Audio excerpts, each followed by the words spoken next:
terrific player. I mean, he's a young player. He's got some things he needs to learn, but he also has some things, Chris, that flat out cannot teach.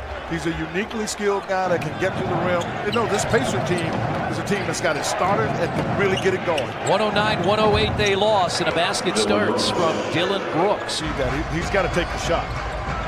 And Brogdon for three. Well, that'll help him because Morant can't come and help out.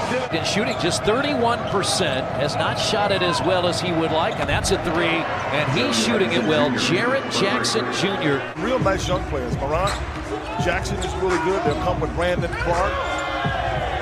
And a three from T.J. Warren. Good to see that. This is a team that Morant will find shooters out on the perimeter. Valanciunas goes in the lane and got it over Turner. Heck of a move. Michigan State. And Brogdon inside. What a touch. Good to see that touch. I mean, and the rules are just what the rules are. They you go back and see if it's a 2 or a 3, and if there's something else that happens in that time frame. This works one-on-one on Valanciunas. Valanciunas is so strong. Sabonis is having a hard time. That's why he's got to take that shot. He's having a hard time getting into the paint. In the last few years in Minnesota with the Timberwolves out of Duke, and it's taken away. The Pacers get the turnover. Warren to the basket with a left hand. Oh, I'm telling you, he just took Guterich and put it under the basket with a chest. First 7, just 9. They both were in the starting lineup on Monday in Brooklyn. That's Warren for 2 more. He likes to come back left. Miles Turner rolled left. Since they trailed by 5, they've outscored the Grizzlies 15-2. And that is at the rim, and that's Brandon Clark again. He's got 6. Solomon Hill, the former Pacer, is in. He comes off the bench, and that's stay down. Clark again. Yeah, he's able to get his body on Miles Turner. Number 1 for Memphis is Kyle Anderson, the former San Antonio Spur. That's Holiday gets inside and put it up off the glass. That wasn't a layup. That's a hook shot. In position to get him off the snide a little bit. Kyle Anderson went underneath, and he got an elbow right into Justin Holiday. The 2 Holidays and McConnell are off the bench. You got to think about it from a different perspective. We've got a coaching staff that now has a lineup that we're expecting, and managing the psyche of all of that. Coming over to help is Anderson with a left hand, and Turner got it. Ladies and gentlemen, they're going to go through 8 to 10 games easily until they find out what's the best combination to have. Here's Aaron Holiday for the 2nd time, and he got it from his brother. My knitting skills is not the head, my knitting skills. And down to the post is Jackson Jr., who has 12. Have injuries, but one of the advantages of having all these injuries early, this staff has found how many players can play, and you know that guy can play as a rookie, Ja Morant. Me and Kevin Pritchard particularly deserve a lot of credit. Just to come out of the summer with this many good players. This is where Memphis is tricky in transition. And a bucket for Dylan Brooks, and that was Ja Morant. That's what helps you win games. Show and go. Oh, yeah, a little show and go by McConnell. Double-doubles end on Saturday when he had 25 points and 9 rebounds. Gotta be ready to you gotta be ready. Plenty of time. And Jeremy Lamb. I mean, you just have different guys, Quinn, this year can create their own shots. Miles did a really nice job in there as Warren goes inside and scores. 13-point Pacers advantage, 2.5 to play in the half. He needs a screen. Yeah, he wanted a screen. The reason he wanted one. Morant. He's got 6 all in this quarter. He's automatically throwing it. Miles was just lost in thought. Lamb uses the screen, and Lamb has his 4th 2-point field goal. If you can catch it and make a shot as he just did. And that's way off, but Jackson got the rebound, and he puts it up and in. Jarrett Jackson Jr. Last time on the first win against Brooklyn, and that's Morant. That looked like a healthy move there. Morant is leaning over. You can see him still bothered by that back. And Warren pounds it down. I think Miles was a foul. Brooks has 9. got a post up here that favors the Pacers. Zag versus Zag.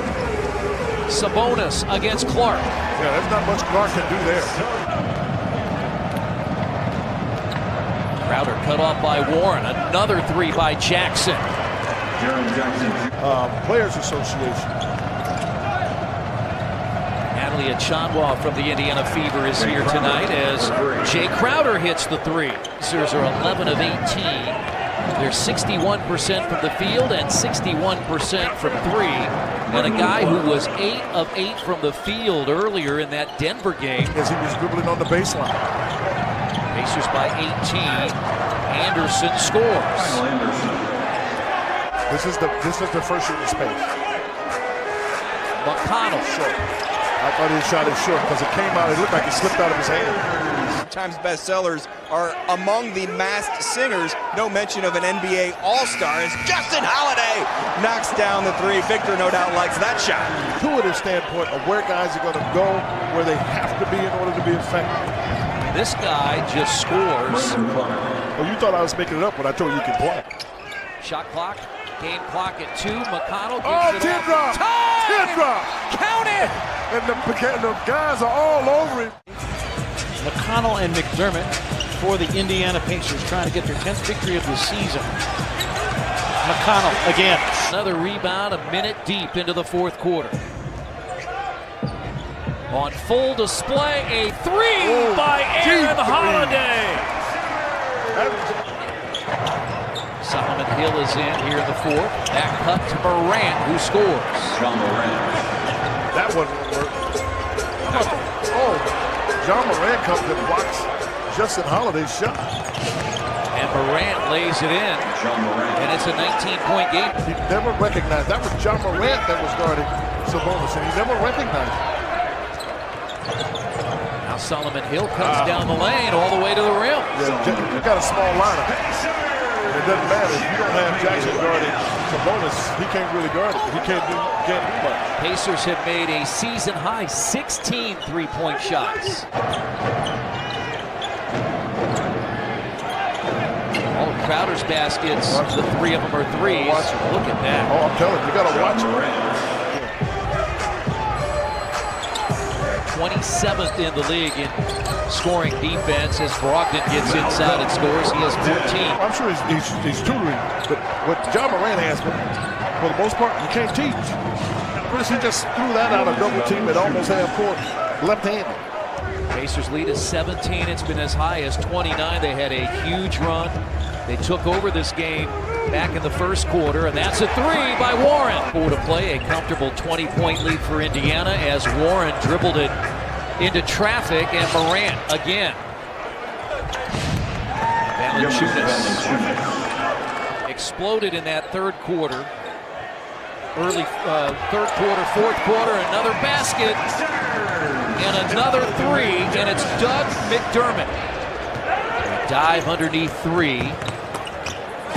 That's a heck of a catch because he was steaming pass. Team rebounds for the Mad Ants as they got their first win, and that's Alize Johnson.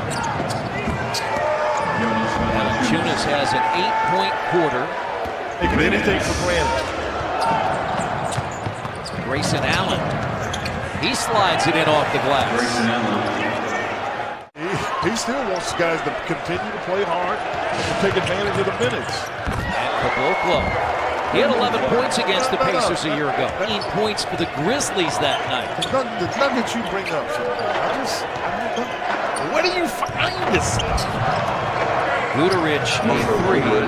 It's impressive, first of all, that you got everybody on the floor and no injuries. That's what you want, and you'll continue to get better. It's an impressive night. Pacers outscore.